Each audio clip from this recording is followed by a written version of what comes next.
Olá, investidor! Seja bem-vindo a mais um vídeo do canal Holder Grafista. Nesse vídeo aqui eu vou trazer uma análise histórica dos dividendos da JHSF, uma das principais empresas do país quando a questão é incorporações de imóveis, ok? Bom, se você tivesse comprado uma ação dessa empresa, uma JHSF3, há cerca de 10 anos atrás, lá no início de 2013, você teria, infelizmente, pegado um pico na ação, um topo ali de ciclo de alta nas ações, e você teria pagado um total de R$ 8,68 por ação, mais ou menos. Sendo que nos 10 anos seguintes, ou seja, de 2013 até 2022, essa empresa pagou R$ 1,20 de dividendos por cada ação. Ou seja, teria retornado para o seu bolso apenas cerca de 14% ali do capital que você teria investido nessa empresa. Ou seja, essa aqui é uma prova cabal de que se você comprar uma empresa quando ela está num patamar de preço cara, pode ser que ela demore muito tempo para conseguir retornar aquele seu investimento. Então não é só sair comprando a qualquer momento, a qualquer preço, como por exemplo quando nós estivermos num bull market.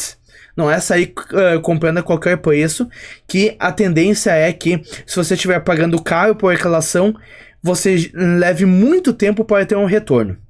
Mas enfim, e o seu yield on cost atual, ou seja, qual que é a relevância dos dividendos recebidos em 2022 em relação àquele preço inicial que você pagou, o seu yield on cost hoje em dia seria de quase 4%. Então, hoje em dia o seu rendimento em questão de dividendos não estaria tão alto assim. Ok? E no meio da tela nós conseguimos ter uma noção dessa distribuição de dividendos que ela teve. Como nós podemos ver, é uma empresa bem cíclica. De 2008 a 2014 ela pagou dividendos em todos esses anos, inclusive pagando até bastante em 2009, 2011, por exemplo, para depois em 2015 até 2018 ela ficar sem pagar nada de dividendos, para em 2019 em diante voltar a pagar. Ok? Então, isso aqui já é um ponto a considerar, que é uma empresa um pouco mais cíclica. Então, para investidores com foco em dividendos e com foco em empresas com uma distribuição de dividendos e geração de resultados mais previsíveis, é um ponto de atenção, ok? E aqui eu trouxe um histórico de dividend yield dessa companhia. Dividend yield é basicamente o quê? A relevância dos dividendos de um ano específico em relação à cotação que as ações dessa empresa estavam naquele ano, ok? Assim nós conseguimos ter uma noção de quanto que ela distribuiu de dividendos naquela época.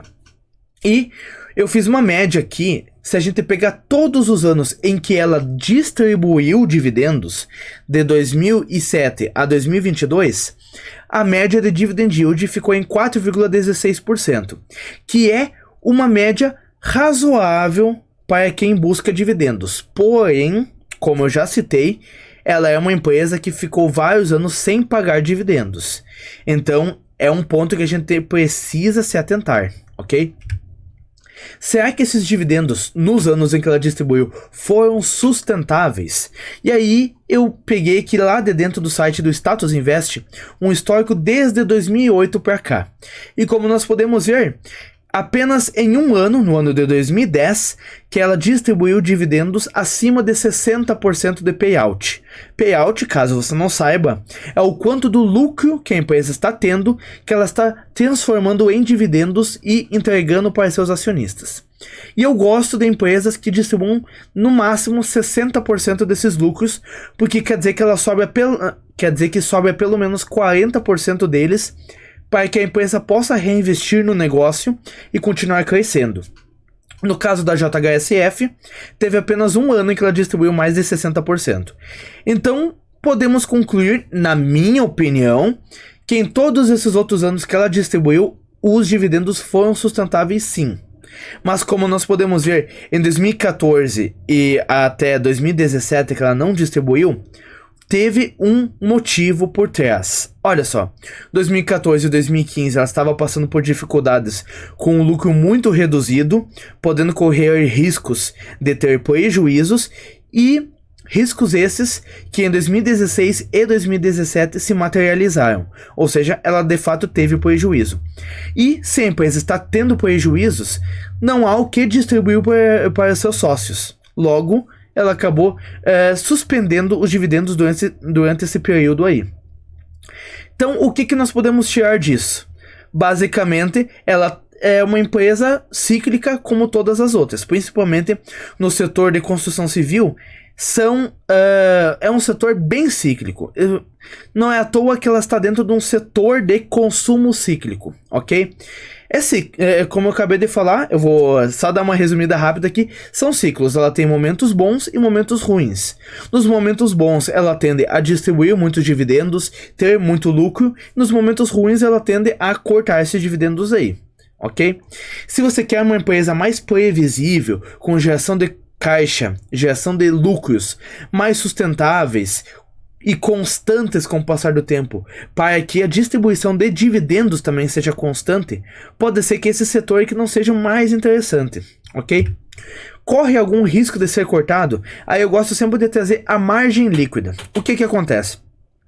Eu gosto de empresas que não sejam tão cíclicas a ponto de terem gerado prejuízo nos últimos 10 anos. Eu gosto de empresas que geraram lucros e principalmente que a margem líquida numa média estão acima de 10%. Por quê? Na maioria dos casos, se numa média a margem líquida dela for maior do que 10% numa média, significa que nos momentos de crise, aquela empresa ela pode vir a reduzir essa margem um pouco, reduzir o seu lucro, mas ainda assim permanecer tendo lucros e distribuindo dividendos. Como nós podemos ver, no caso da JHSF, ela passa em um desses filtros, que é o da média de margem líquida. Então podemos ver que nos anos bons, nos anos de alta do ciclo dela, ela é uma empresa assim muito lucrativa, com margens muito altas, mas ela não passa no segundo filtro. Como eu já falei, ela não teve lucro em todos os últimos 10 anos. Teve prejuízo em 2016 e 2017. Então, pode ser uma empresa interessante, mas é sempre bom prestar atenção nisso, ok? Bom, quando que ela costuma fazer os anúncios de dividendos? Detalhe, aqui é os anúncios, não é a data para ter direito, não é a data de pagamento, é a data do anúncio que ela costuma fazer. Por que isso aqui é interessante? Porque normalmente quando a empresa faz um anúncio que o mercado às vezes não estava esperando e o mercado se surpreende, ele acaba precificando isso, embutindo isso no preço da ação. Ou seja, ele faz com que a ação suba no mercado depois do anúncio.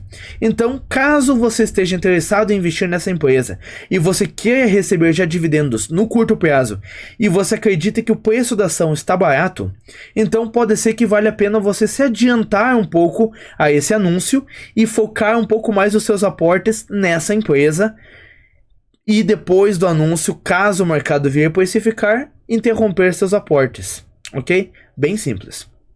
E ela costuma fazer esses anúncios em março e outubro.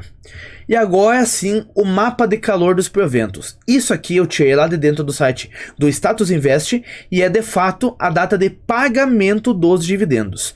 Como nós podemos ver, eles pegaram um histórico desde 2008 até o ano atual, que é 2023, que aparentemente está um pouquinho bugado ali no sistema deles, mas como nós podemos ver, de todo esse histórico aqui até o último ano, ela pagou dividendos em abril em mais de 41% desses anos. Ou seja, a probabilidade dela pagar nesse mês é muito alta. O segundo mês com maior probabilidade é o mês de maio, no qual ela pagou em 33% dos anos. E os seguintes meses, com 25% de probabilidade, seria março e janeiro, ok? Então, esses são os meses mais prováveis de pagamento de dividendos dela, com base no histórico, ok? Isso aqui é muito interessante para caso você esteja tentando montar um calendário de empresas pagadoras de dividendos e você esteja tentando encaixar essa aqui em algum mês específico. Ok?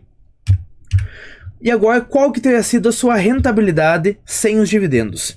Lembra que eu citei lá no início do vídeo que, caso você tivesse comprado há 10 anos atrás, você teria pegado praticamente ali no pico das ações, no ponto mais alto? Pois bem, olha todo esse vale que as ações tiveram de 2013 até 2019, quando elas finalmente se recuperaram. Entendeu? Ali teria sido um longo período em que você teria que ter tido muita paciência, e a maioria das pessoas não teria tido muita paciência nessa situação aqui e teria vendido as ações. Enquanto que, para quem comprou mais recentemente agora, tá basicamente no 0 a 0. Enquanto que quem comprou 10 anos atrás teria gastado 10 anos com esse dinheiro investido, para, sem considerar os dividendos, ter uma rentabilidade de quase 12%, e com os dividendos 39%. Então, vejamos o resultado final aqui. Os dividendos salvaram um pouquinho ainda o resultado final, fazendo saltar de 12% para 39%. Mas ainda assim não foi um retorno muito atrativo assim. Pode ser que a situação para os próximos anos seja muito mais favorável, mas para quem comprou há 10 anos atrás, perdeu tempo investindo nessa ação, ok? Bom, espero que esse vídeo tenha te ajudado. Se sim, eu peço que você deixe o like e se inscreva aqui no canal, que eu trago vídeos novos todos os dias, ok? Inclusive, se você quiser que eu me aprofunde um pouco mais nessa empresa, explique talvez os motivos que levaram ela a ter prejuízos naqueles 2 anos específicos lá, qualquer coisa, deixa aqui nos comentários que eu faço um vídeo separado só focando nisso, ok? Eu não fiz nesse vídeo aqui, que é para ele não ficar muito longo, é uma análise mais geral, um pouco mais superficial do histórico dessa empresa. Mas caso você queira que eu me aprofunde, é só pedir aqui nos comentários, ok? Muito obrigado por ter assistido até aqui, até o próximo vídeo, valeu!